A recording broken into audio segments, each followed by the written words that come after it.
desejo a todos vocês que sejam bem-vindos. E para a gente começar, nós vamos iniciar com uma oração.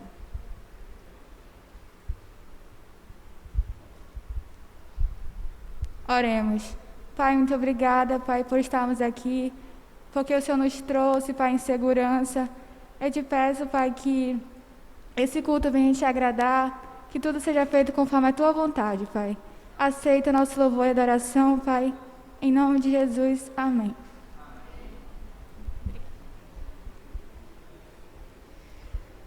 Quem trouxe a inerrante aí de vocês? Quem está com a preciosa?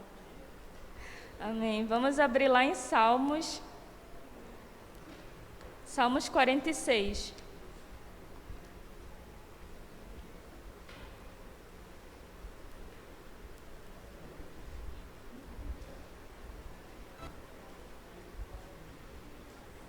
Salmos 46 está lá na Bíblia.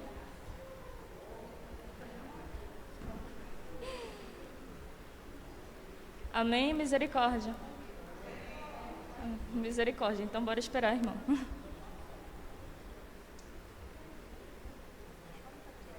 Salmo 46.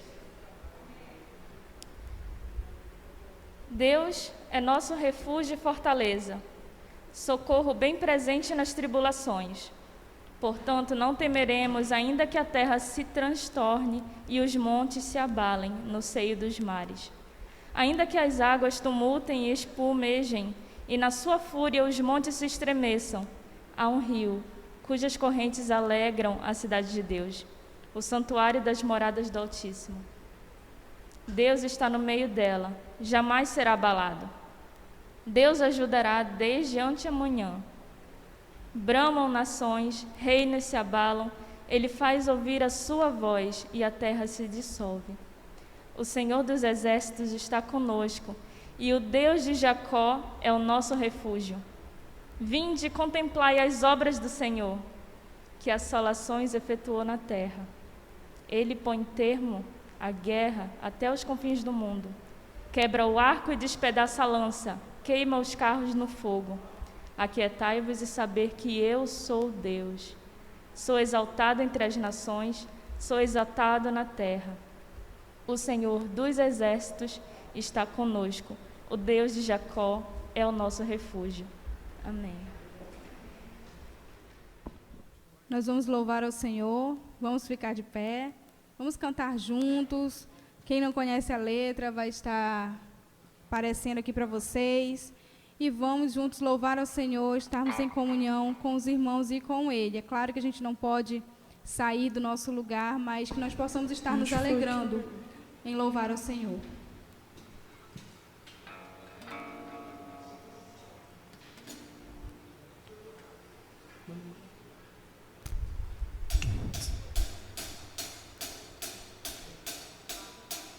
Onde foi que eu errei?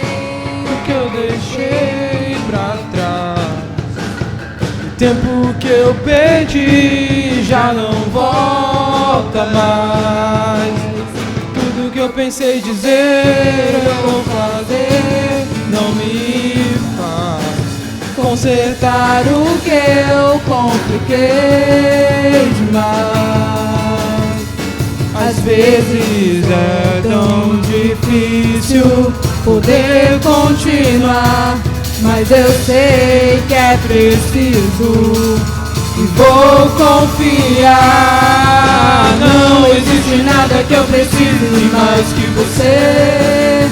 Eu sei agora tudo que foi feito, meu defeito foi não querer te ver mudar a história. Vem me ensinar a respirar um novo viver. É hora de recomeçar. Mostra tudo que eu não sei, que eu pensei, tanto faz. E tudo que eu sonhei já não volta mais. Às vezes é tão difícil poder continuar, mas eu sei o que é preciso e vou confiar. Não Não existe nada que eu precise mais que você.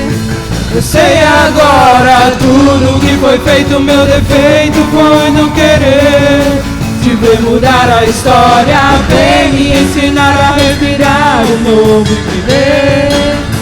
É hora de recomeçar.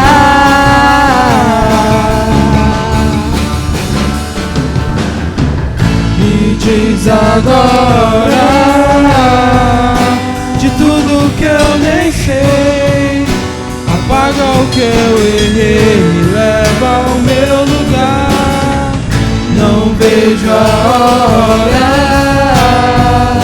de ter você aqui, crescendo a vida e me mostrando o que é amar.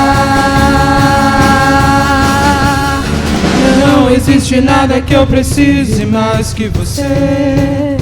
Eu sei agora tudo que foi feito, meu defeito foi não querer te ver mudar a história. Vem me ensinar a respirar um novo viver.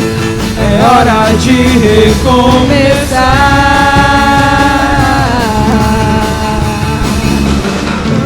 Não existe nada que eu precise mais que você. Eu sei agora tudo que foi feito, meu defeito foi não querer te ver mudar a história. Vem me ensinar a respirar um novo viver. É hora de recomeçar.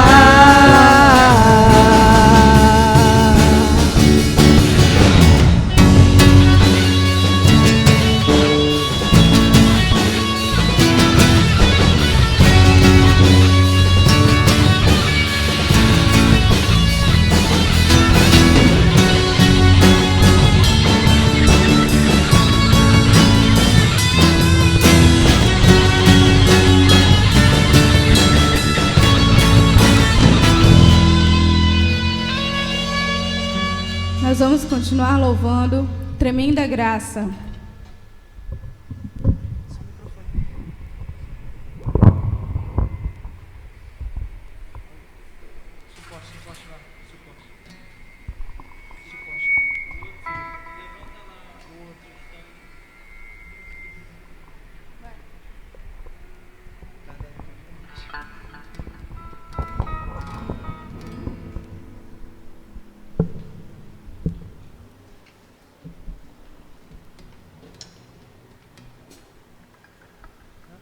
Nós convidamos vocês a estarem cantando e nos acompanhando com as palmas também.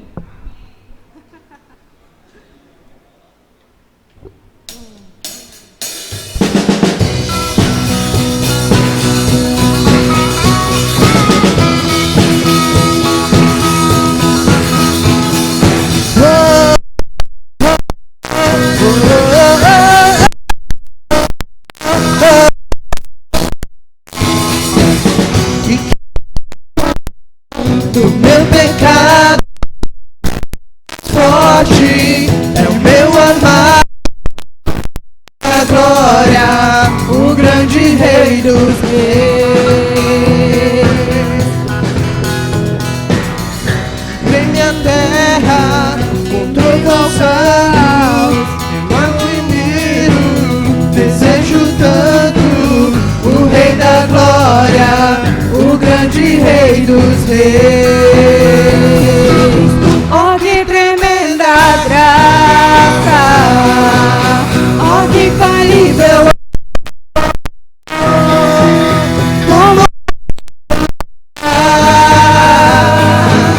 eu minha cruz levou, você deu sua vida, estou liberto enfim. Oh, Jesus, eu canto pelo que fez por mim. Oh, oh, oh.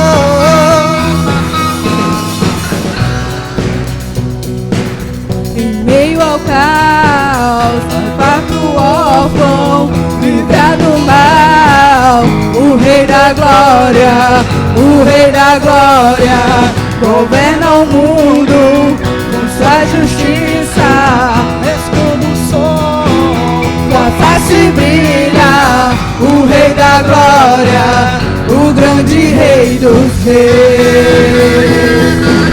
Oh, que tremenda graça, oh, que infalível amor, tomou o meu lugar e a minha cruz levou.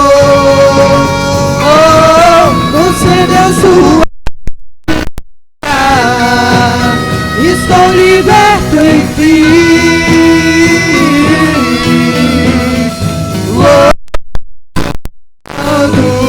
Pelo que fez por mim,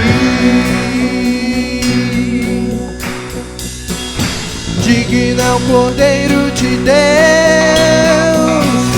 digno é o Rei que a morte venceu, digno é o Cordeiro de Deus, digno é o Rei que a morte venceu, digno é o Cordeiro de Deus, o Rei que a morte venceu, digno é o Cordeiro de Deus, digno. Oh, que tremenda graça, oh, que infalível amor, tomou o meu lugar e a minha cruz levou.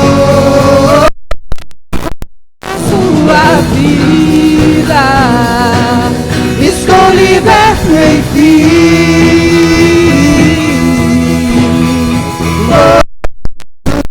louvado pelo que fez por mim.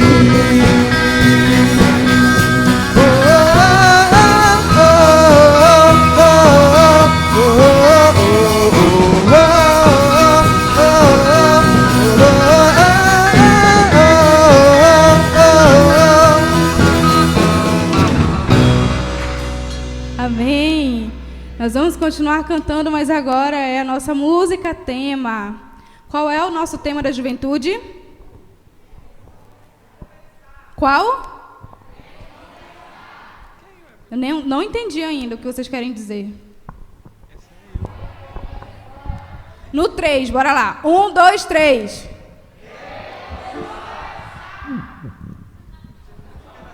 Juntos, vai lá. 1, 2, 3. Recomeçar. E a nossa música, ela fala justamente sobre isso. A música que nós iremos cantar, na verdade. O título dela é Só o Começo. E isso aqui é só o começo de uma trajetória que nós ainda temos muito para viver no serviço do Senhor.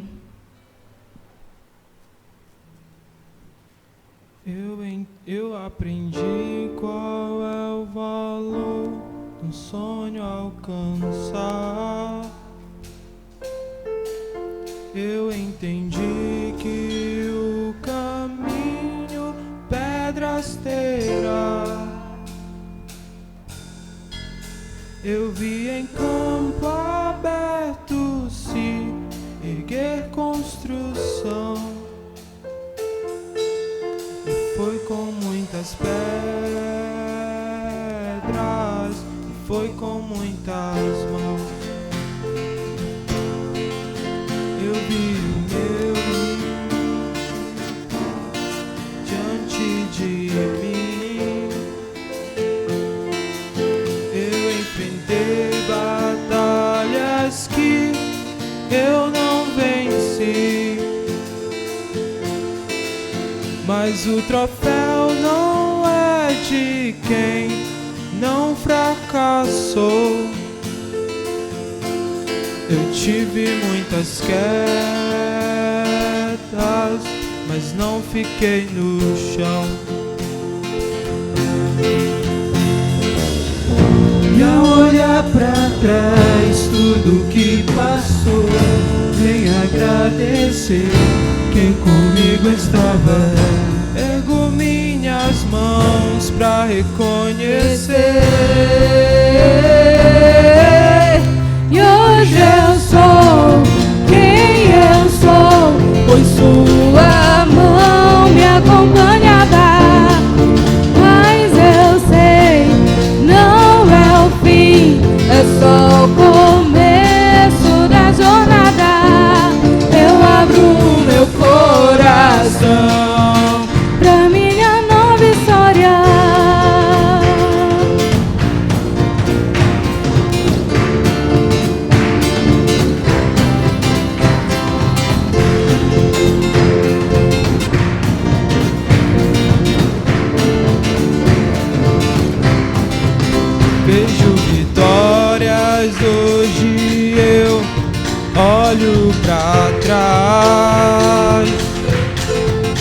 E à minha frente eu sei existe muito mais. Eu sei que minha jornada aqui só começou. E ao longo dessa estrada sozinho não estou. E ao olhar pra trás tudo que passou, venho agradecer quem comigo estava. Pego minhas mãos pra reconhecer. E hoje eu sou quem eu sou, pois tua mão me acompanhará. Mas eu sei, não é o fim, é só o começo da jornada. Eu abro meu coração pra minha nova história.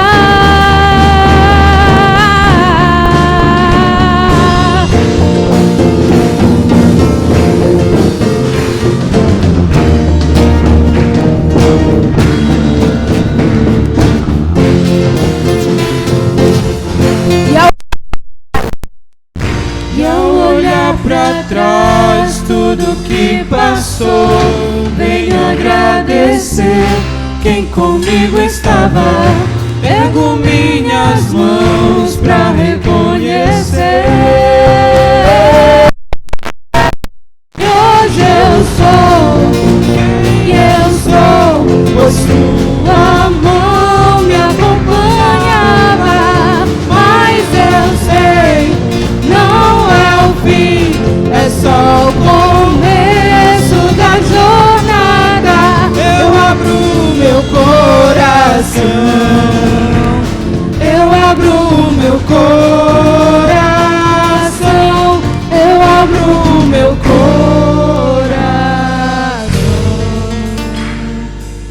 pra minha nova história.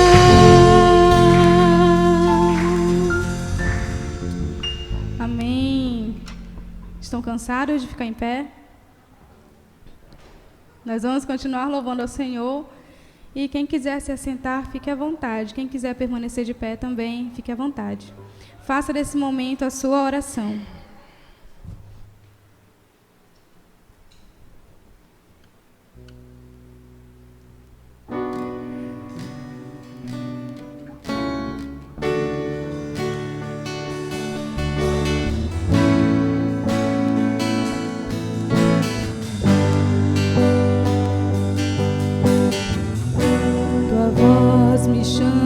Sobre as águas, onde os meus pés podem falhar, e aí te encontro no mistério, em meio ao mar, confiarei.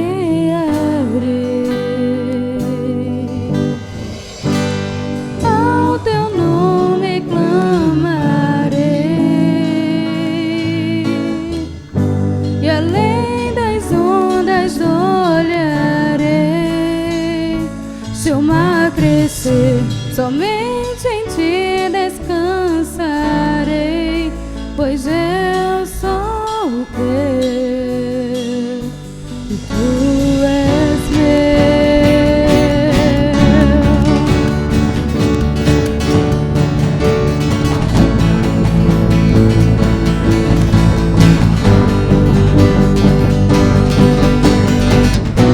Tua graça cobre os meus temores, tua forte mão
para que em tudo em ti confie. Sobre as águas eu caminhe, por onde quer que chames. Leva-me mais fundo do que já estive, e minha fé será mais firme, Senhor, em tua presença. Guia-me para que em tudo em ti confie. Sobre as águas eu caminhe, por onde quer que chames. Leva-me mais fundo do que já estive, e minha fé será mais firme, Senhor, em tua presença. Guia-me para que em tudo em ti confie. Por onde quer que chames. Leva-me mais fundo do que já estive, e minha fé será mais firme, Senhor, tua presença. Guia-me para que em tudo em ti confie. Sobre as águas eu caminhe, por onde quer que chames. Leva-me mais fundo do que já estive, e minha fé será mais firme, Senhor, em tua presença. Oh, oh, oh, oh.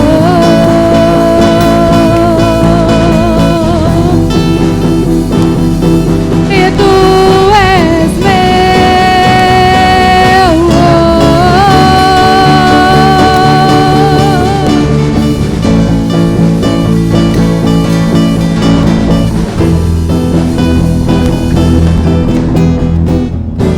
E ao teu nome clamarei, e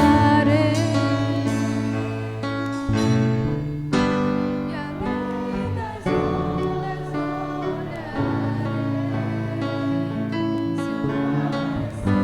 Somente de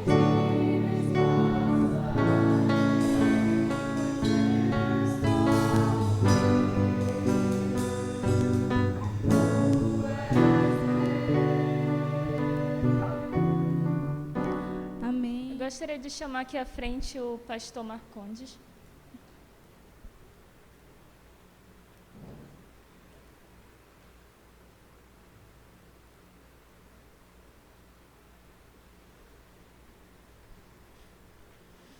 Nesse momento nós vamos orar pela palavra que vai ser ministrada pelo Senhor e orar pela sua vida também. Vamos orar.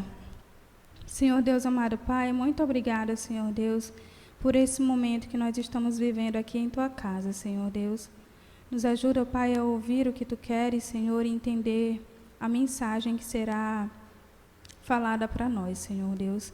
Abençoe a vida do pastor Tiago Marcondes, ó Pai, que ele possa ser um instrumento Seu, usado aqui, ó Deus. É em nome de Jesus que nós Te pedimos e já Te agradecemos. Amém. Pastor, sim, o cajado é seu. Essa espada é minha. Amém. Boa noite. Tudo bem aí? Joia? Quantos estão me vendo pela primeira vez? Então, tem uma turma que ainda não me conhece, né? Eu sou o pastor Tiago, eu sou natural do estado do Rio de Janeiro, estou aqui no Pará já há quase 11 anos e estou pastoreando a Igreja Batista da Agulha. Então, se você não sabe aonde é, ali em Coraci, em Belém, já próximo da final do Augusto Montenegro ali. Se você mexer muito comigo, eu tenho uma agulha para espetar você Então você deve se comportar durante todo o culto, porque eu trouxe um rapaz que está comigo ali, ele tem uma caixinha de agulha e qualquer pessoa que não fizer o que eu mandar será espetado pela agulha da Igreja Batista da Agulha, entendeu? Ok? Tudo bem. Tudo bem, é a minha primeira saída depois dessa quarentena, né? Na verdade, eu passei 4 meses no Rio, eu fui uma semana antes de começar essa loucura que se tornou a nossa vida, todo mundo trancado dentro de casa, todo mundo isolado, e eu fui para cuidar do meu pai foi descoberto com uma doença grave, e acabou que eu tive que ficar lá por 4 meses, né? Voltei agora no finalzinho de junho, né? Bem dia 30, último dia de junho eu voltei, e eu estou há 2 meses do meu pai faleceu, e agora nós estamos retomando a vida da igreja. Vocês voltaram o culto dia 12, nós voltamos o culto lá dia 19, né? E agora é a minha primeira saída. Eu recebi o convite e ela falou: você pode falar pela internet ou você pode vir até nós, né? Eu falei: não, eu vou, quero sair, vamos dar uma volta, né? A Bia, a minha esposa e meus filhos não estão me acompanhando porque há um aniversário de uma bebezinha lá da igreja, é um aniversário mais restrito, mas a família convidou para que Bia estivesse com as crianças lá, e o Marcos, que está ali atrás, veio me fazendo companhia nessa noite. E para mim é uma alegria estar aqui. Preguei nessa igreja algumas vezes. Preguei aqui, eu acho que num acampamento, né, uma vez. Preguei aqui num domingo à noite, no período transitório aí, a chegada do pastor Jeconias. E também falei aqui numa convenção, né, da associação antiga Abanepa. E eu falei aqui, fui orador nessa convenção. Então algumas pessoas não estão me reconhecendo porque eu era magro e agora sou gordo. Então a pessoa está estranhando, falando: rapaz, eu já vi esse cara em algum lugar. Não, você me viu aqui mesmo, né? É porque depois de muita maniçoba eu acabei ficando desse jeito que você está vendo. Muito bem, a gente tem uma proposta, vocês definiram uma proposta de falar sobre recomeço, recomeçar. E é muito confuso a gente pensar isso à luz da Bíblia, porque a gente entende uma nova caminhada, ou um recomeço da vida da gente, a partir de um momento em que nós temos um encontro com Cristo.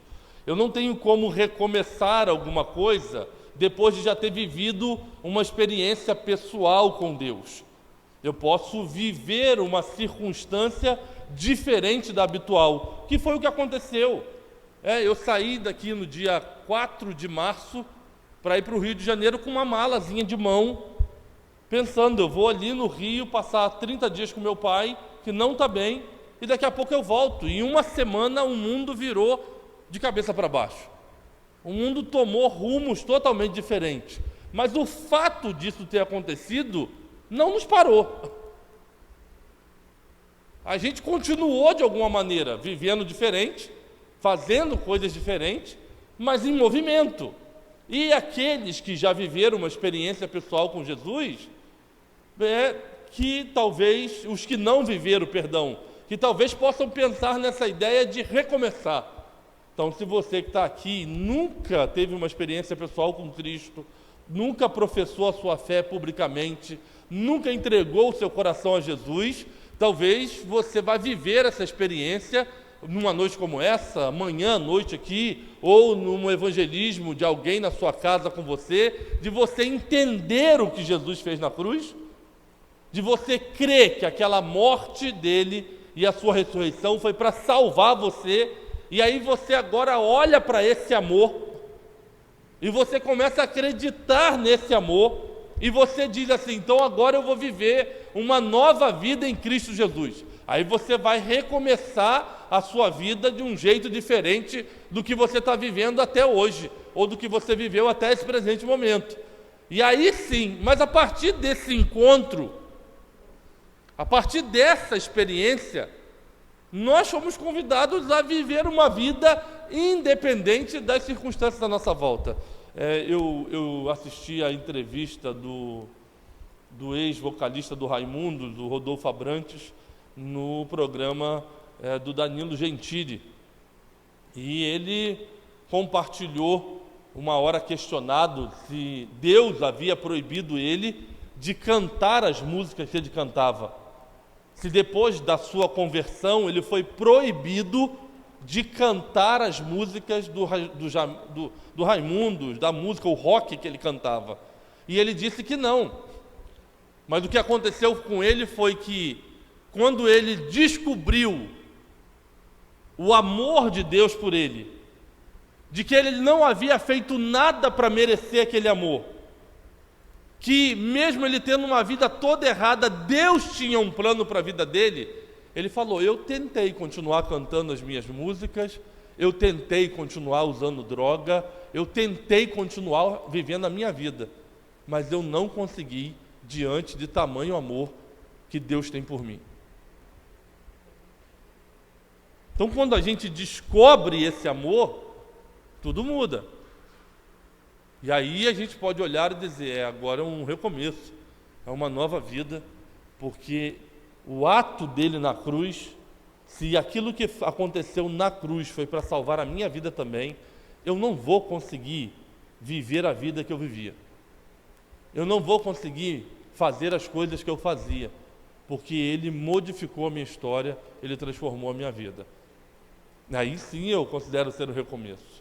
Eu quero pensar com vocês nessa noite sobre uma razão da qual talvez tudo isso que aconteceu, irmãos, com a gente durante esse período de pandemia, seja uma ação de Deus, não com o mundo, mas comigo e com você. Um propósito dele de nos fazer fortalecer algo na nossa caminhada em que talvez estivesse ainda muito abalada. E eu queria primeiro ler com vocês um versículo no Novo Testamento, que é lá em Romanos, capítulo de número 1. Então vamos comigo lá na carta que Paulo escreveu aos Romanos, no capítulo de número 1.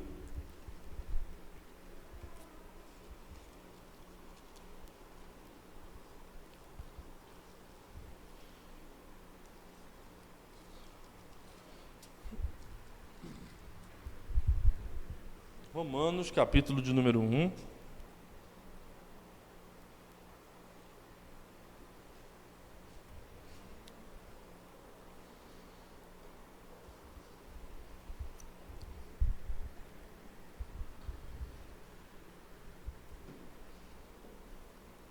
O verso de número 17. A palavra diz assim: pois a justiça de Deus se revela no Evangelho de fé em fé, como está escrito: o justo viverá pela fé. Quando Paulo escreveu essa carta, essa era uma carta escrita a uma igreja que ele não conhecia. Então, todas as cartas que você vê no Novo Testamento, que o apóstolo Paulo, ou que são atribuídas a Paulo, todas as cartas que ele escreveu, era destinada a igrejas que ele havia fundado, ele havia evangelizado, ou ele já havia passado por essas igrejas. Mas essa carta aos Romanos é a única carta do apóstolo das 13 que ele não conhecia a igreja de Roma. Então você imagina que depois que Jesus ressuscitou, foi embora, o negócio ficou meio confuso assim, porque começou a se converter um monte de judeus e um monte de gentios. E a pergunta que se faz até hoje é: quem fundou a igreja de Roma? Quem foi o cara que fez a igreja de Roma surgir na história, se Paulo não passou por lá? Uma das correntes mais fortes é que aquele derramar de Deus do Espírito Santo lá em Pentecostes, quando Pedro pregou lá e mais de 3.000 pessoas se converteram, que ali haviam pessoas que moravam em Roma e que depois voltaram para Roma e fundaram uma igreja lá em Roma. Só que você pensa que se em Jerusalém, na Judéia, em Samaria, as coisas já estavam difíceis, você há de convir comigo que em Roma estava muito pior, porque era de Roma que surgiu o problema. Então a gente, por exemplo, vamos ilustrar isso melhor. A gente está achando que no Brasil a coisa está ruim com o negócio do vírus. E o vírus chegou aqui, e todo mundo de máscara, todo mundo de gel, e fulano com tosse, então se afasta de mim, e que fulano não está sentindo o gosto das coisas, então vamos com aquele cuidado, e as mães passando silver tape na porta, e fecha a igreja, tudo. Você imagina que aqui estava difícil. Imagina isso na China, da onde saiu. Da onde surgiu o negócio lá na China. Deve ter sido bem pior do que para a gente aqui. A verdade é essa. Então, os cristãos estavam sendo perseguidos. Mas da onde saía a ordem para a perseguição? De Roma. O tamanho da taça, velho. Pelo amor de Deus, alguém pode me ajudar a segurar aqui para poder não cair? Faz jus ao tamanho? É pelo tamanho do pastor? Não, né? Mais ou menos por isso? Hã? É do tamanho da taça. O cara é pequeno, mas a taça é grande. Chega um pouquinho para lá que o risco de eu te derrubar é imenso. Os cristãos estavam sendo perseguidos. E a ordem saía de Roma. Roma era um império que dominava o mundo. E se tinha um lugar que os cristãos estavam muito temerosos, muito amedrontados, era justamente aonde a igreja estava, na cidade de Roma. E Paulo, na introdução da carta, nesse período inicial, você leu junto comigo aí. Ele, depois de falar que ele deseja ir lá conhecer, que ele vai começar a desenvolver o assunto, ele diz: olha, pois a justiça de Deus se revela no Evangelho de fé em fé, porque está escrito: o justo viverá pela fé. Não é por aquilo que está vendo, não é por certezas do presente, mas é pela fé. E da onde Paulo tirou isso? Porque você lê o texto, ele fala assim: porque está escrito. Ele sinaliza que essa frase não é dele, que essa conversa não é dele, é que isso surgiu em algum lugar.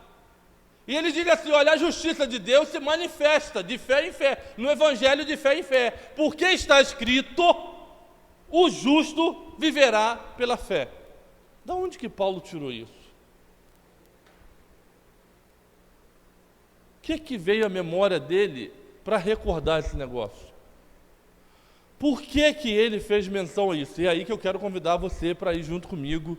Nós vamos no Antigo Testamento, num livro que você pode não acreditar, mas está na Bíblia, Abacuque. Você vai procurar aí e você vai descobrir que tem um livro na Bíblia com esse nome. Então cata ele aí, vai no índice, não tem problema. A turma do celular está favorecida nessa noite, amém, graças a Deus por isso. Mas a galera das páginas, como eu, precisa dar uma olhada no índice para descobrir aonde está esse tal de Abacuque. Ele não saiu daí, ele está aí. Se você procurar direitinho, você vai ver.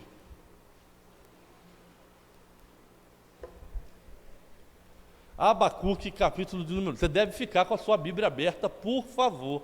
Não feche a sua Bíblia. Fique com a sua Bíblia aberta. Todos vocês são daqui da igreja? Toda essa juventude aqui? Não? Não? Quem são os jovens daqui da igreja? Aqui? Levanta alto assim, para me poder identificar. Ok. Os demais aí são espalhados nas igrejas aqui de Castanhal, não é isso? Tem alguém da igreja do pastor Braulindo aqui? Não? O pessoal da congregação. Eu vou pregar lá dia 19 de setembro. Aniversário da igreja, é isso? Aniversário da igreja. Também é longe pra caramba, quase em Belém, né? O pessoal poder chegar aqui demora demais, né? E está lá do outro lado. Paulo, quando faz menção disso aos romanos, Paulo está se reportando ao que estava acontecendo com Abacuque. A experiência que Abacuque viveu no seu tempo. Segundo o livro de Abacuque, os caldeus estavam imperando sobre o povo de Deus. E a situação não era boa, não era nada agradável. E Abacuque, então, começa a traçar uma relação com Deus, pedindo a Deus respostas. Alguém aqui perdeu algum amigo, parente próximo com Covid? Ali. Ok, tudo bem. A maioria talvez passou por esse assombro, mas a pessoa não faleceu, né? Segundo a minha sogra, eu acho que eu peguei Covid umas 6 vezes, assim, pelos cálculos dela, né? Eu tive umas 6 vezes a doença, né? Tão desesperada que ela estava, qualquer coisa que acontecia comigo, cuidado, você está com Covid, sai de perto de mim, né? Mas eu sobrevivi também, eu estou nos 2 milhões de pessoas que sobreviveram. Mas você imagina que, bem naturalmente, todos nós nos curvamos diante de Deus para pedir a Deus em algum momento que tudo isso que estava acontecendo acabasse logo. Talvez as pessoas que nem têm o hábito de orar, talvez em algum momento dessa pandemia, dessa loucura que virou o mundo, a pessoa pensou, projetou um diálogo com Deus e disse: cura, acaba com esse vírus.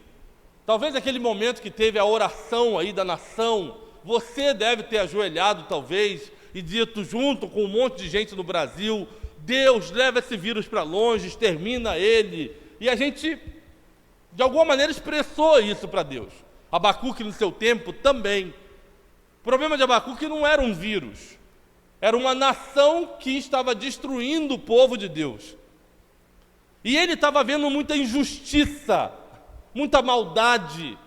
Ele estava vendo o pecado imperar e o inimigo de Deus prosperar. Se você olhar o texto comigo, o verso de número 2 do capítulo 1, olha o que ele diz. No capítulo 1 de Abacuque, verso 2. Até quando clamareis e não me responderás, Senhor? Ou gritarei a ti violência e não me salvarás? Por que razão me fazes ver a maldade e a opressão? A destruição e a violência estão diante de mim.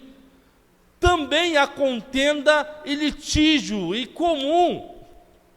Então você vê que ele está num desabafo. A sensação que a gente tem ao ler Abacuque não é da gente pegar a história do começo. Parece que Abacuque, quando ele começa a escrever, é do meio para o final. Você vê que ele diz assim: até quando eu vou clamar? Até quando eu vou orar? E o Senhor não vai responder. Não dá uma ideia de que ele começou a orar agora.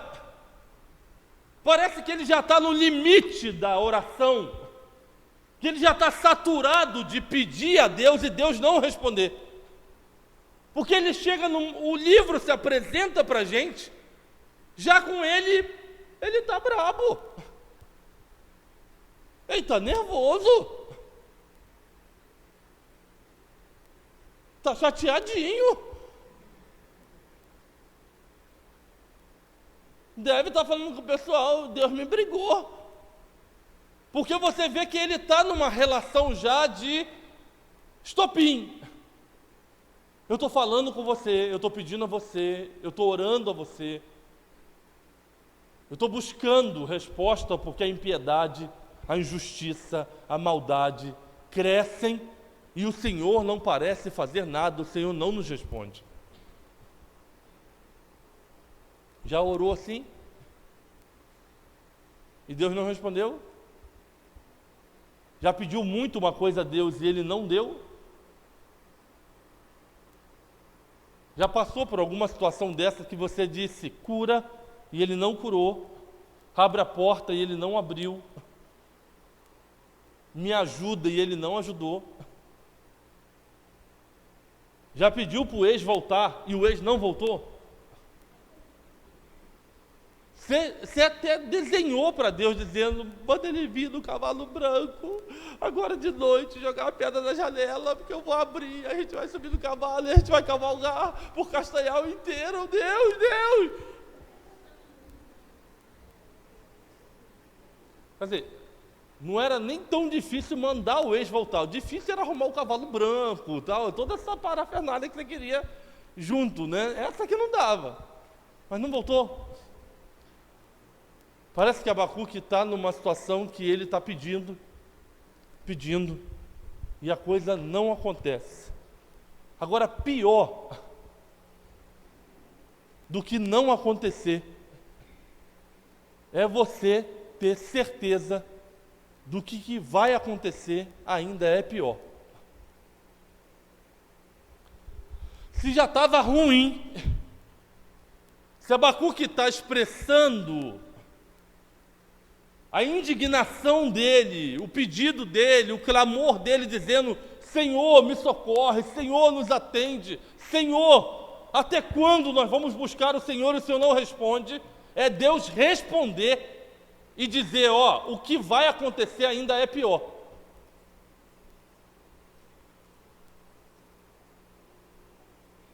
Vamos comigo para o texto. Versículo de número 5. Abacuque 1:5. Vede entre as nações e olhai, maravilhai-vos e admirai-vos, porque realizo em vossos dias uma obra que não acreditareis, quando vos for contada. Estou levantando os babilônios, essa nação feroz e impiedosa, que marcha sobre a largura da terra, para se apoderar das moradas alheias. Tem umas coisas, irmãos, que a gente não deveria perguntar. Porque o nosso problema nas nossas orações é que a gente não quer saber qual é a vontade de Deus. Nós queremos que Deus faça a nossa vontade. Nossa maior dificuldade na nossa relação com Deus é que, por mais que a Bíblia diga assim, seja feita a tua vontade, nós não gostamos dessa parte. Se nós pudéssemos, nós tiraríamos ela da oração sacerdotal. Pai nosso que estás no céu, santificado seja o vosso nome, venha a nós o teu reino. Pula. Esquece o seja feita a sua vontade, assim na terra como no céu. A gente já ia dar um jeito, porque a gente tem uma tendência de buscar o Senhor achando que aquilo que nós vamos falar com o Senhor necessariamente tem que acontecer. Então, por isso que a nossa mente bloqueia quando a resposta de Deus é uma outra resposta. Há poucos dias eu fui atender uma jovem e o padrasto dela tinha congregado comigo um tempo numa outra igreja, e ele me procurou dizendo que a moça estava passando por dificuldade, o marido dela havia deixado ela, tinha ido embora. E quando cheguei lá, a moça estava muito transtornada, não estava bem, ela tanto que ela falava comigo, ela parecia que conversava com uma outra pessoa ao mesmo tempo, e a gente ali conversando, e eu tentando descobrir a razão, o porquê daquela dor, por que ela estava daquele jeito, e a gente almoçando, e a gente batendo um papo, e indo, e uma hora ela começou a revelar a relação que ela tinha com essa pessoa que a deixou. Então assim, o cara, problemas sérios com droga, durante toda a relação ela apanhou e apanhou muito, era exposta a situações bem constrangedoras. Sua mãe e os seus 3 filhos do primeiro casamento dela viam aquilo e sofriam. Por último, assim, o cara já estava naquela fase de desviar dinheiro, pegar dinheiro em casa para comprar droga. E há 6 meses o cara desapareceu do mapa. Foi descoberto que ele está preso em um outro estado. Mas na cabeça dela, é o marido dela, e ele vai voltar para casa, e eles vão ficar juntos. E ela frisou muito isso, que nós somos casados, pastor. Foi Deus que nos uniu. Até a hora que você descobre que a união dos dois se deu no fruto dele estar traindo a sua primeira mulher. Então ele também era casado, começou a ter um caso com ela, depois se separou da mulher lá para casar com ela. Então assim, tudo errado. Tudo fora do jeito de Deus, do padrão de Deus. Uma relação extremamente sem sentido nenhum. Mas na cabeça dela, essa é a verdade. E a única coisa que ela espera é que Deus tire o marido dela, que não é marido, da prisão e traga ele para casa, mesmo que seja para ela sofrer. Nós chegamos a um momento da nossa caminhada humana que nós podemos caminhar na mesma loucura. Nós ficamos tão cegos e desejosos de alguma coisa que Deus pode nos mostrar outra totalmente diferente.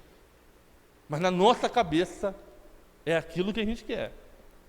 E Ele tem que fazer a nossa vontade, porque se não for feita a nossa vontade, a gente já não faz mais nada daqui para frente. Abacuque ora, e Deus então não está respondendo, e a hora que responde diz assim: você acha que os caldeus são ruins? O que eu vou fazer? O que eu estou para fazer vai ser surpreendente, porque vai vir sobre vocês uma nação impetuosa, que vem fazendo uma avalanche. Se você olha comigo o capítulo 2, olha o que ele diz aí.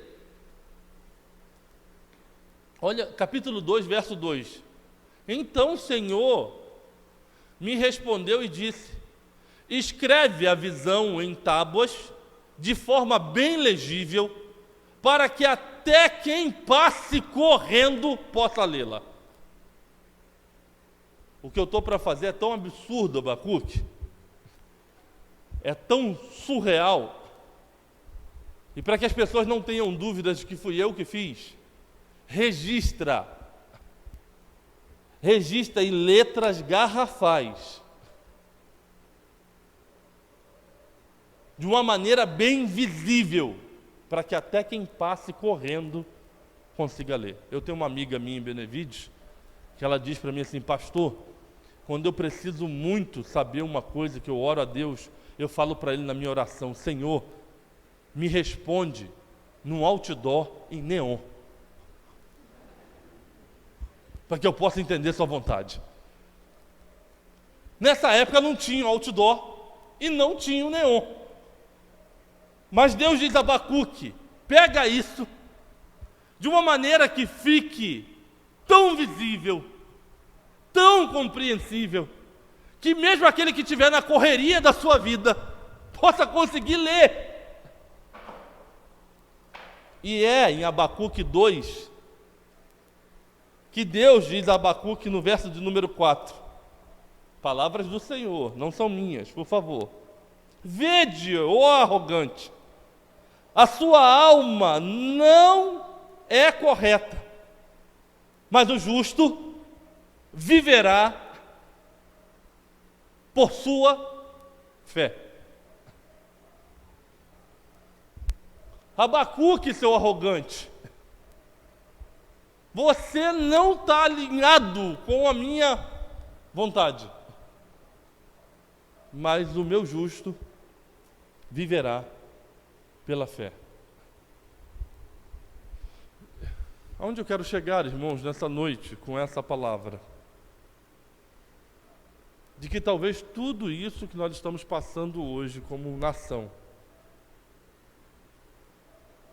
haja uma vontade imensa de Deus, de que a gente amadureça na nossa caminhada de fé. Porque, em outras palavras, Deus está dizendo a Abacuque: Abacuque, não se relacione comigo por conta das circunstâncias. Eu poderia vir nessa noite aqui com uma palavra de motivação. Eu poderia vir aqui com uma palestra nessa noite de autoajuda. Poderia, de alguma maneira, tentar pegar tudo aquilo que eu já vivi, já construí, e pegar alguns textos da Bíblia como caixinhas de promessa e tirar versículos aqui que pudessem aquecer o coração de vocês e voltar a gente para casa cheio de esperança de que tudo isso que nós estamos vivendo vai passar logo, logo e que tudo vai voltar ao normal. E de você alimentar no seu coração, como eu poderia alimentar no meu coração, uma experiência de relação com Deus por conta de uma possível resposta dele ou por uma circunstância. Só que nós não somos chamados para viver uma vida baseado nessas coisas, nessas condições. A nossa construção de caminhada não está que agora a nossa relação com Deus foi interrompida por conta de uma pandemia. A nossa vida religiosa foi. Eu tenho 230 pessoas que congregam comigo. Os nossos cultos online, aparece lá 35, 40. As nossas EBDs online, 3, 4 alunos na classe de adultos, 5, 6 jovens, 2, 3, 5 adolescentes. Então eu sei que a vida religiosa foi sacudida. Eu sei que essa coisa do ir à igreja, do participar do culto jovem, da agenda que foi montada na igreja para esse ano, tudo isso foi bagunçado. Mas nada disso se tornou uma justificativa para a nossa experiência de fé. Porque Deus não nos chamou para vivermos uma experiência de fé com Ele baseado em circunstâncias e em possíveis respostas. Pelo contrário, a justiça de Deus se manifesta no Evangelho de fé em fé. Por isso está escrito: o justo viverá pela fé. A história de Abacuque, ela é um grito para a nossa geração, porque você começa a ouvir a história dele no meio, e quando o livro termina, parece que o problema não foi resolvido. O que ele esperava ainda não aconteceu, o que nos sinaliza que Deus não pôs o nome do livro do seu povo, do povo inimigo, mas de Abacuque, porque Deus estava fazendo uma obra na vida de Abacuque primeiro. Porque Abacuque busca a Deus para uma resposta imediata. E não é que esteja errado, irmãos. Meu pai foi acometido de um tumor. E eu seria hipócrita se eu não dissesse a vocês que eu não ajoelhei várias vezes do lado da cama dele, pedindo a Deus que o curasse.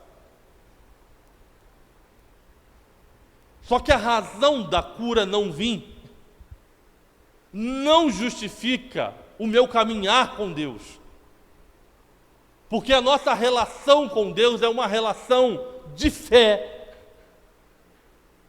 É uma relação de que nós acreditamos no absurdo da cruz, de que o amor dele foi manifestado em Jesus por nós, de que nós fomos perdoados por ele e por isso seremos salvos, não pelas circunstâncias do agora. Nós não podemos estar aqui porque a gente está desesperado por um inimigo invisível que colocou o mundo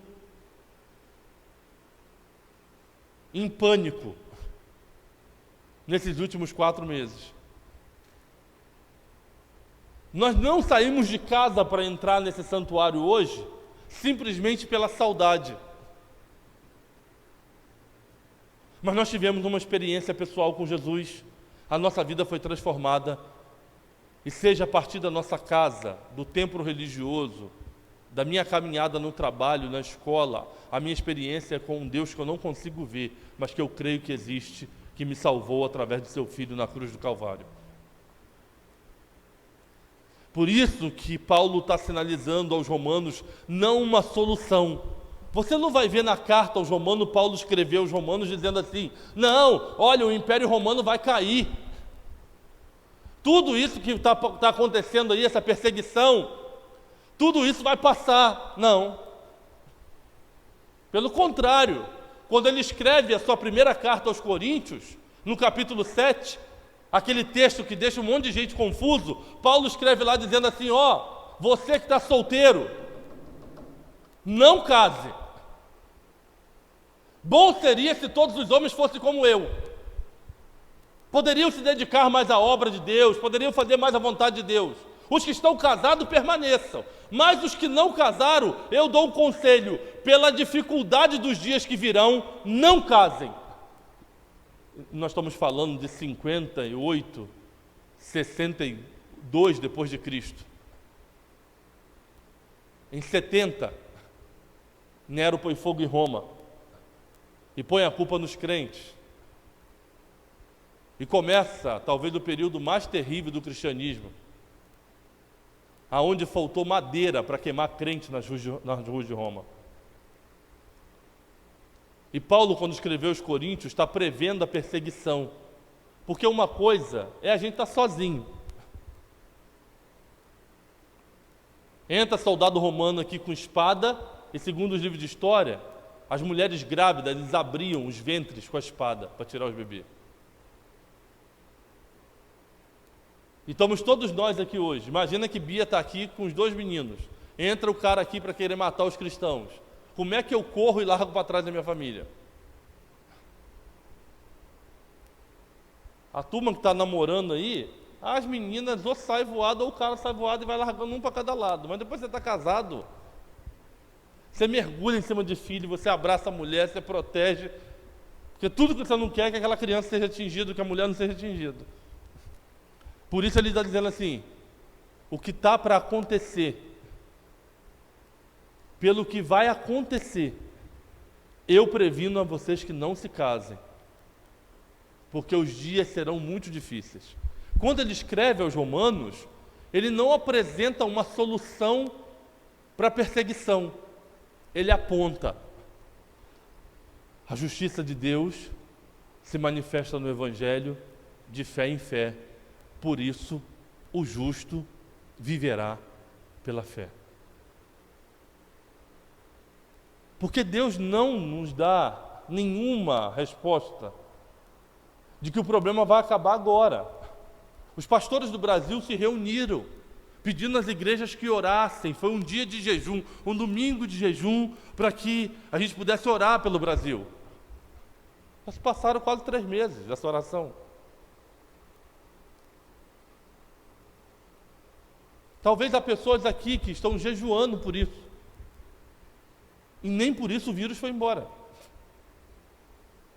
Quando nós começamos a querer viver uma relação com Deus, não é que você não deva fazer. Mas talvez a resposta de Deus é: olha, o que vai acontecer ainda é pior. Se vocês estão achando que isso vai passar, talvez o que está por vir ainda é muito pior. Mas o meu justo viverá pela fé. Nós caminhamos numa confiança plena de que o momento não modifica quem é Deus. Deus não foi diminuído, alterado, modificado, enfraquecido por conta do momento que nós estamos vivendo. Deus não precisa das igrejas abertas ou fechadas para que Ele seja mais poderoso ou menos poderoso. Ele é Deus e Ele está em movimento. Mas Ele não responde, Ele não atende. Os caminhos de Deus são muito mais excelentes do que o nosso, irmãos. O que a gente vê hoje? Olha, eu sou da época da máquina fotográfica. Alguém sabe o que é isso? Os mais novos sabem o que é isso? Sabe? Estava aqui. Você comprava um cartuchozinho, 16 poses, 32 poses. E, cara, era um negócio assim muito louco, porque você batia e não sabia se ia sair. De vez em quando o filme queimava no meio do caminho. Então, e outras vezes aparecia um bônus. Era 16, você conseguia chegar a 18 e tal. Aí você ficava todo feliz. Até quando você ia ver que saiu um negócio embaçado, você não via direito e tal. Depois, nós começamos com as câmeras. As câmeras, todo mundo comprando câmera, tal e tal. Hoje, o celular. Pega o celular, cara, registra. E a gente está tão louco, na dúvida se a foto ficou boa ou não, que a gente bate a mesma foto várias vezes. Bora?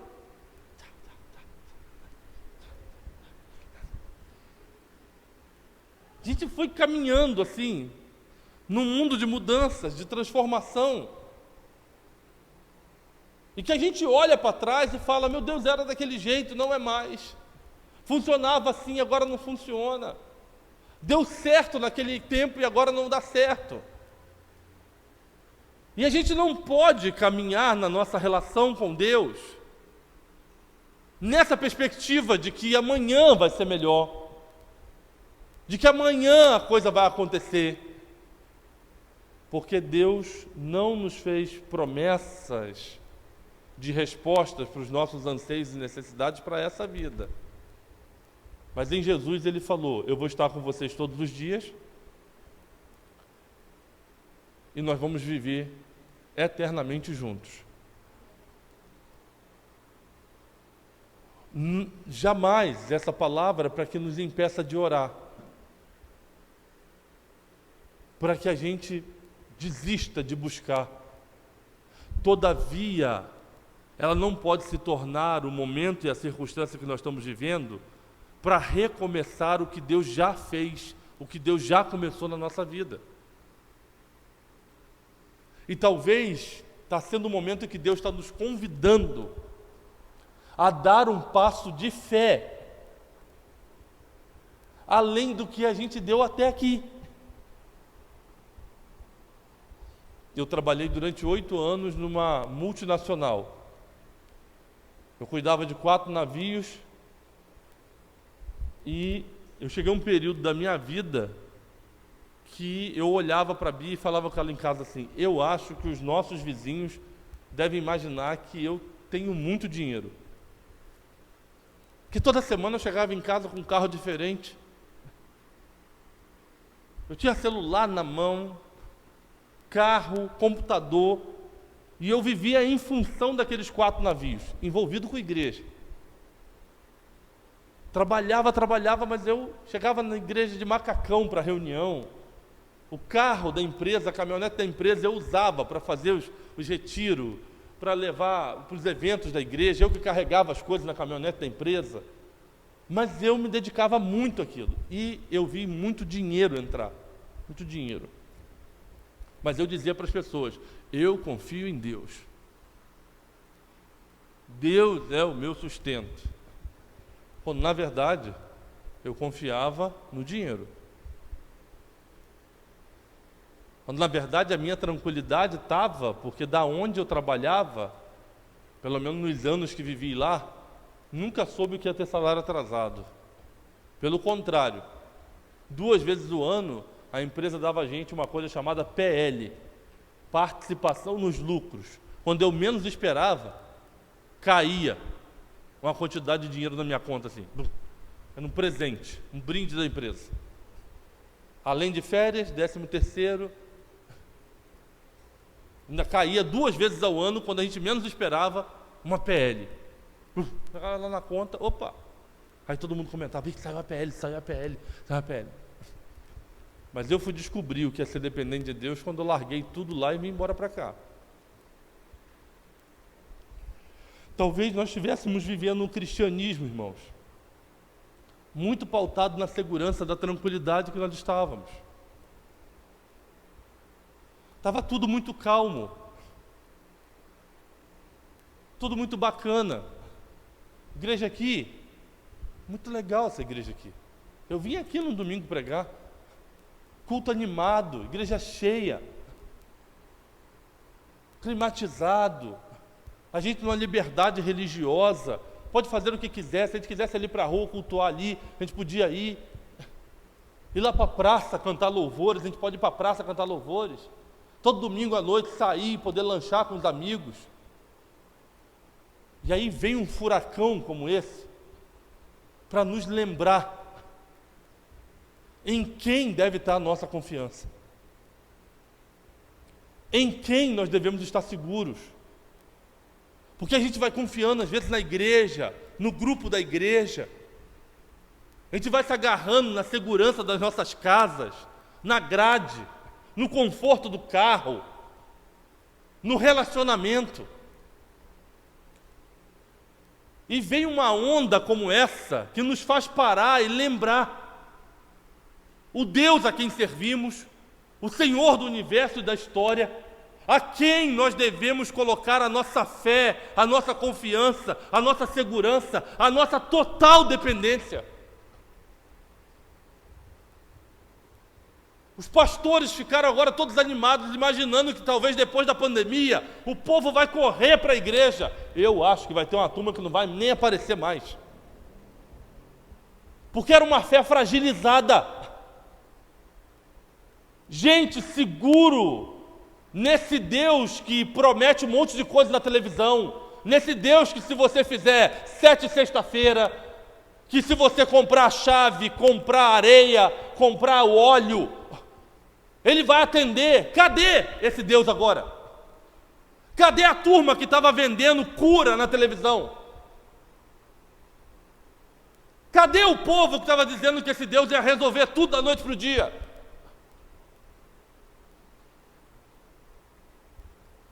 Gente que pautou uma relação com Deus pelas circunstâncias do momento, pela resposta do agora. E nós não somos convidados. Deus não nos convida a ver, Deus nos convida a crer. Por isso Abacuque chega na sua oração. Por isso Abacuque entende quando Deus diz para ele assim: Abacuque, arrogante, a sua alma não está correta, mas o meu justo viverá pela fé. Por isso Abacuque chega no capítulo 3, no verso de número 17, e ele faz a tão famosa oração de Abacuque que nós conhecemos, que nós cantamos através do Fernandinho. Ele vai e declara: ainda que a figueira não floresça, nem haja fruto na videira, ainda que o produto da oliveira falhe, e os campos não produzam mantimento, ainda que o rebanho seja exterminado do estábulo, e não haja gado nos currais, mesmo assim eu me alegrarei no Senhor e exultarei no Deus da minha salvação. Em outras palavras, agora eu entendo que mesmo o Senhor não fazendo nada, o Senhor não respondendo, ou respondendo como o Senhor me respondeu, dizendo que o que está por vir ainda é pior, eu vou continuar confiando em Ti. Eu vou continuar crendo em Ti. Eu vou continuar seguro no Deus da minha salvação. Eu acho que nós recomeçamos, turma, quando nós lembramos que a razão de estarmos aqui não é por aquilo que Deus ainda vai fazer. Nós estamos aqui por aquilo que Deus já fez por nós. Eu acho que nós somos convidados nesse momento a recomeçar, a realinhar a nossa mente, o nosso coração, de que nós não estamos aqui pelo que ainda vai acontecer. Mas nós estamos aqui por aquilo que aconteceu. Romanos 5:8, Deus prova o seu amor para conosco, no fato de ter dado Cristo Jesus para morrer em nosso lugar, quando todos nós ainda éramos pecadores. E eu sei que é difícil, porque nós estamos acostumados num mundo que a gente faz para receber. Então seu pai e sua mãe dizem: se você fizer, eu pago a viagem, eu dou o celular, eu compro o computador, você ganha o vestido, você vai ganhar o chinelo, a sandália, o calçado, um negócio desse bacana aí. Mamãe leva você para o salão, vou pagar sua habilitação, vou pagar sua faculdade. Aí você faz. Se não arrumava a cama, você arruma. Você não lavava a louça, você lava. Você não estava nem aí, mas tem uma promessa, tem um negócio sinalizando para você, quer ir para Disney? Mete ficha aí no trabalho. Você não gosta nem de trabalhar, mas você trabalha porque você está pensando, vou para Disney. Você quer namorar? Então estuda. Odeio estudar, mas eu vou estudar. Doido para na hora que ele chega e fale assim, está liberado. Pode namorar agora. A gente cresce com esse comportamento na vida. Mas você já pagou algum profissional antes dele terminar o serviço? Não sei se aqui na igreja tem pedreiros, mas deve ter, toda igreja tem um pedreiro. Negócio complicado. Dá o dinheiro antes e espera ele terminar a obra. É complicado. Aí você imagina que a nossa mente tem essa dificuldade. Por isso que o Evangelho não é razão, é fé. Não é resposta para agora, é crença. Porque para as pessoas lá fora, é loucura a gente entrar aqui para cantar para um Deus que nós não estamos vendo. A gente se relacionar com um Deus que a gente não tem uma foto dele em casa, não tem um amuleto aonde ele está, a gente não faz um altar e diz, Deus está ali. A gente diz para as pessoas que Deus habita em nós. Você imagina para a pessoa que não crê a dificuldade dela de entender a gente. A gente fecha o olho e conversa com alguém que a gente não está vendo. Não há normalidade nisso. É só fé. Porque o natural é as pessoas terem uma imagem para tocar, é terem um amuleto para se segurar. E a gente pensa, nós somos o amuleto. Nós somos o sagrado, porque o Deus que nós servimos decidiu habitar em nós. Não no banco da igreja, não no púlpito da igreja, não no microfone, não no carro. Eu tenho muita dificuldade com esse negócio, pastor, ore pelo meu carro. Ore pela minha casa. Eu oro pelo motorista. Eu oro pelas pessoas que moram na casa. Porque o Deus que nós... Ele está em todo lugar. Não temos como se esconder da grandeza de quem Ele é. Não há um centímetro da terra onde Ele não habite. Salmo 24, 1. Como esse texto nos falou o coração na agulha. No período que falamos sobre mordomia, do Senhor é a terra, a sua plenitude, o mundo e todos que nele habitam. Só a verdade. E a gente acredita nessa loucura. E aí qual é a dificuldade nossa? Porque a gente foi e cresce num ambiente que a gente faz para receber. Nós trabalhamos para ganhar. E quando nós vivemos pela fé em Cristo Jesus, nós não trabalhamos para ganhar. Nós trabalhamos porque fomos ganhos. Nós não entregamos para receber. Nós entregamos porque ganhamos.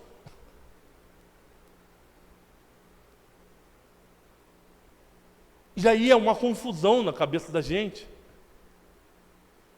Porque a gente não pode viver uma caminhada de fé tendo recomeços, com essa ideia de que a gente vai comprar alguma coisa que nós recebemos gratuitamente. Olha o que o texto diz, Ele amou a gente quando nós éramos pecadores, Ele deu a vida por nós, quando todos nós éramos pecadores. Ele não deu a vida por nós porque nós somos legais, porque nós somos bacana, porque a gente ia estar um dia dentro da igreja cantando para Ele, tocando para Ele, pregando para Ele. Não! Foi o amor dele demonstrado por nós quando nós não o conhecíamos, é que nos faz hoje dedicar tempo, dons e talentos a Ele, porque nós recebemos. Por isso aquela turma de Mateus capítulo 7 se enrolou. O que diz Mateus capítulo 7? Quando eu voltar, vai vir os caras perto de mim, e os caras vão falar, Senhor, em Teu nome nós fizemos. Em Teu nome nós realizamos, em Teu nome nós fizemos maravilha, operamos milagres. Ele fala, apartai-vos de mim, porque eu nunca vos conheci. O que é que esses caras estão dizendo para Jesus? Deixa eu entrar pelo que a gente fez. Olha o que a gente fez. Você viu quantos sermões eu estou pregando? Você viu quanto que a gente canta na igreja, que toca na igreja? Você viu quanto que eu sou bom, quanto de dinheiro eu já dei? Quem disse para você que você vai entrar no céu pelo dinheiro que você dá, pelas vezes que você vem à igreja? Quem é que te contou isso aí?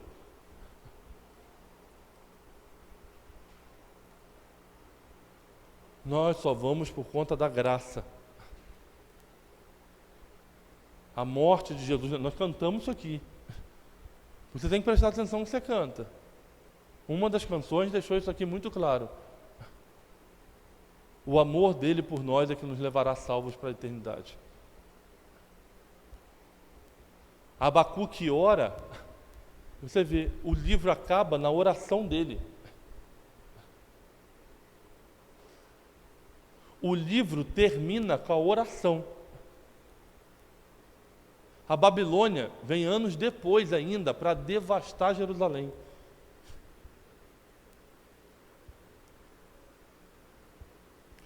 Mas a experiência de Abacuque transformou Abacuque.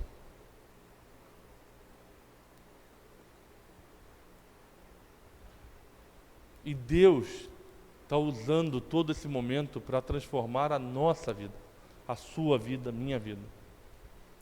A nos convidar a crer nele, independente das circunstâncias. O namorado não voltou, o pai não foi curado, o emprego não apareceu, o vírus continua me amedrontando, eu não sei o que vai acontecer amanhã, mês que vem, eu não tenho ideia do que vai suceder com o planeta daqui a 1 ano, 2 anos, 10 anos, 20 anos, mas uma coisa eu sei, o meu Redentor vive e no tempo certo ele se manifestará. A gente vive a esperança de que essa pandemia traga um recomeço de vida para um monte de pessoas que não tinha uma esperança aonde se segurar. Mas para a maioria de nós que estamos aqui, foi só mais uma fase da nossa caminhada. Um momento da nossa história com Deus, aonde nós nos fortalecemos nele, na nossa fé nele. De que não obtendo as respostas que a gente tanto quer, a gente quer chegar aqui e não ter mais máscara, não ter mais distanciamento. É o que a gente quer. Não quer mais ter medo de abraçar. Não quer andar inseguro, com medo de prejudicar alguém, ou ser prejudicado por alguém com essa transmissão do vírus. É o que a gente quer.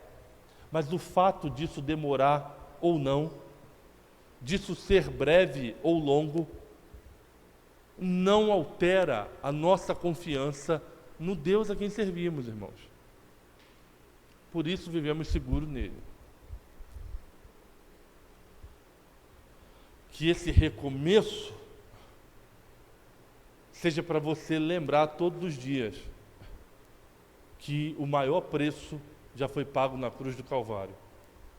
Segundo o autor de Hebreus, quando ele voltar novamente, não será para se sacrificar de novo, porque ele irá nos levar para vivermos eternamente com ele. E nisso andamos.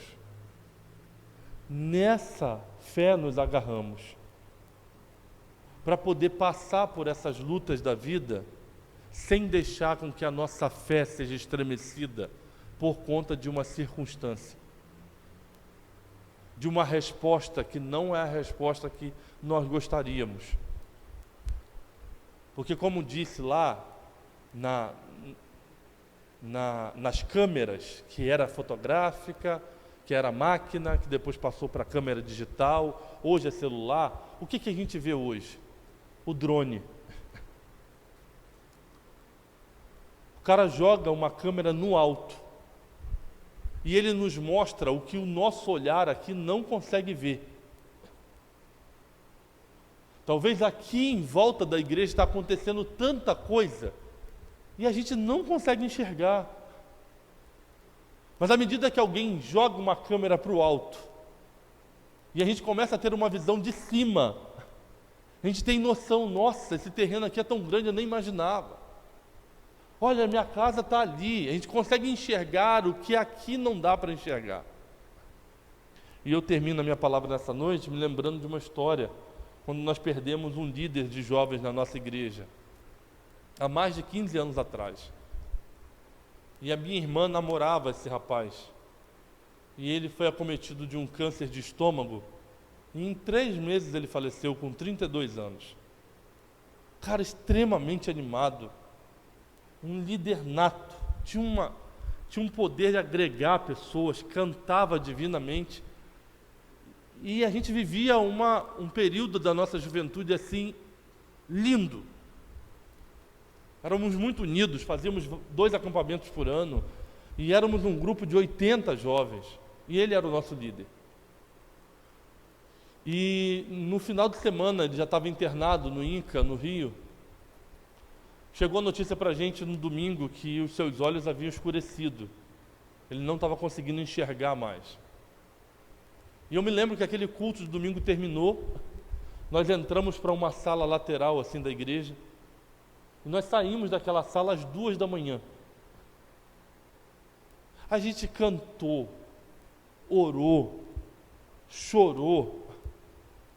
A gente se ajoelhava, se abraçava, e entre cânticos e orações, nós fomos 9, 10, 11, meia-noite, 1h, 2 da manhã. E nós saímos daquela sala com uma certeza: amanhã ele estará curado. E na segunda-feira, às 6h30 da tarde, chegou a notícia de que ele havia falecido. Estávamos na igreja, aguardando o corpo chegar, Macaé, Rio, 200 quilômetros.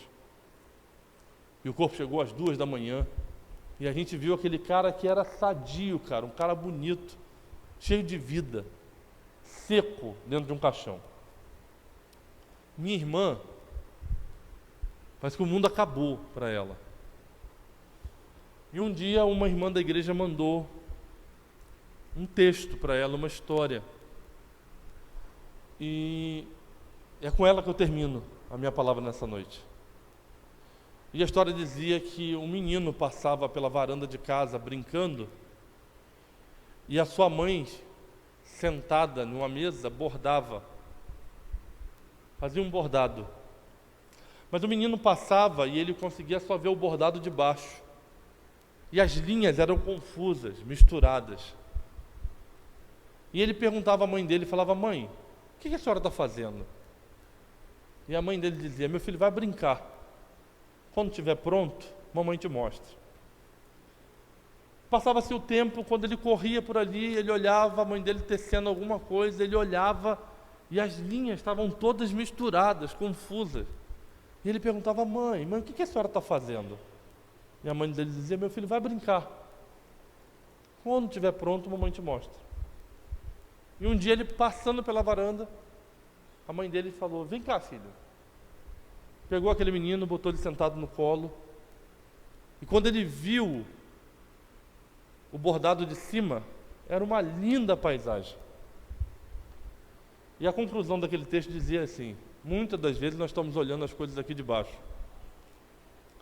e elas são confusas.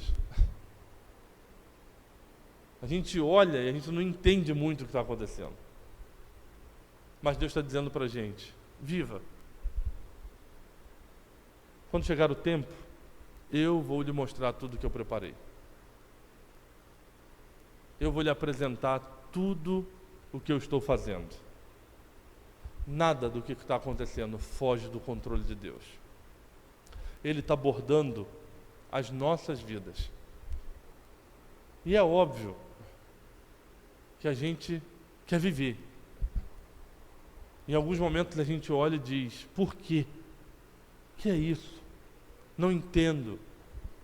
Mas que você jamais deixe de crer que Ele continua tecendo cada trajetória minha e sua, porque a nossa vida não está entregue a um acaso, não está entregue à sorte ou azar, a circunstâncias. A nossa vida está segura nas mãos de Deus. E conforme Paulo escreveu aos Romanos, A vontade de Deus é boa, é perfeita e é agradável. E isso para o mundo é loucura, porque o mundo vive sobre aquilo que se pode ver. Mas os justos de Deus, ou os justificados por Deus, vivem pela fé. Pela fé que nós vivemos. E que esse recomeço seu e meu seja baseado única e exclusivamente na nossa fé em Cristo Jesus, que não pode ser alterada por conta de circunstâncias. Amém? Vamos orar?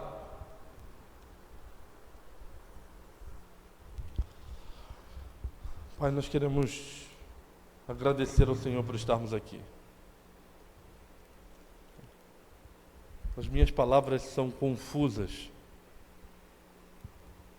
mas a sua palavra, como um dia transformou as nossas vidas, ela é luz para o caminho. Ela é farol, ela é ponte para que os nossos ouvidos e olhos espirituais sejam abertos para compreender quem o Senhor é e a sua vontade sobre nós. Estou diante de meninos aqui, e eu sei que talvez a minha oratória, a minha organização mental seja difícil para um menino, uma menina dessa conseguir acompanhar. Mas eu creio na ação poderosa do Teu Espírito Santo, de que pode organizar as palavras de uma maneira nesses corações, ao passo que a fé que o Senhor derramar sobre as nossas vidas aqui se torne uma fé inabalável, imutável, mesmo diante das incertezas dessa vida. O Senhor conhece cada história que está aqui, cada um, de maneira singular, pelo nome. O Senhor nos criou e nos formou.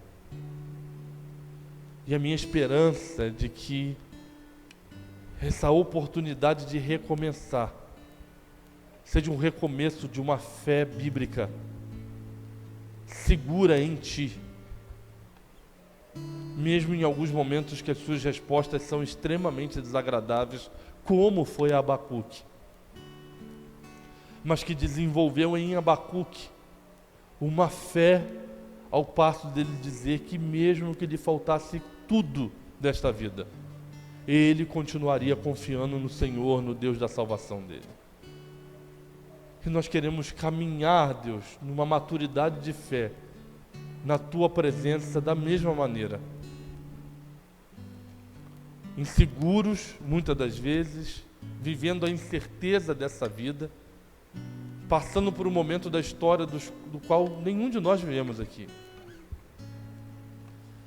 Mas tendo a oportunidade de ver o Senhor operar uma obra em nós, salvadora, e implantar em nossos corações uma fé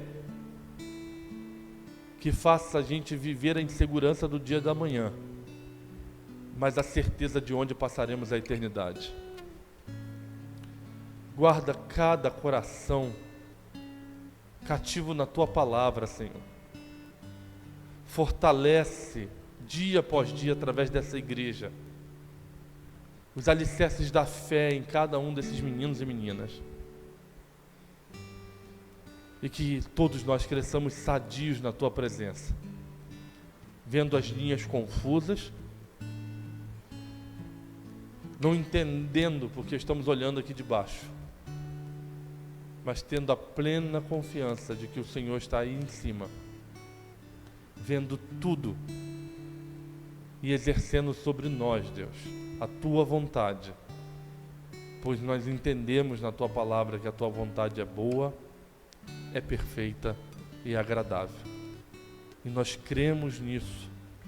Por isso agradecemos ao Senhor orando em nome de Jesus. Amém.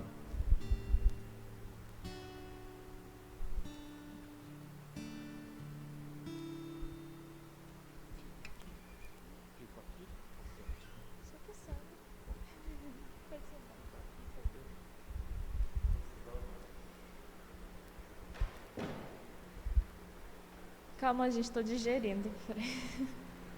Foi uma palavra realmente que ela venha de fato ministrar nossos corações, que não seja só nessa noite, mas que de fato seja algo que a gente possa falar para as outras pessoas, que a gente possa estar vivendo isso, né? Que a gente viva pela fé, porque o pior que poderia acontecer com a gente não vai acontecer, que é a condenação. Então, todos os dias nós estamos melhores do que nós merecemos e todo dia é uma bênção. Obrigado, Senhor. Nós sabemos que o Senhor está aqui. Houve um dia em que alguém disse: eu te seguirei, Jesus. E o Senhor disse que as raposas tinham o seu lugar onde ficar, os pássaros dos céus, os seus ninhos, mas ele não tinha onde dormir.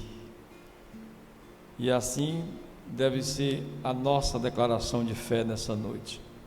Eu te seguirei, Senhor. Ainda que o Senhor não tenha onde dormir. A minha vida, as nossas vidas estão nas tuas mãos. Ajuda cada um a compreender, se não todo do que o Senhor falou para nós nessa noite, mas pelo menos a ideia, a crença que nós temos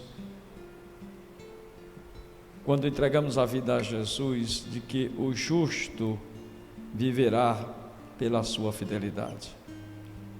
Ajuda-nos nesse intento, nesse propósito, ainda que as circunstâncias não pareçam favoráveis, mas nós temos um Deus que age para nos ensinar através das circunstâncias e para que em todos os momentos, bons e ruins, coopere para aqueles que te amam e aqueles que perseveram em seguir a Jesus.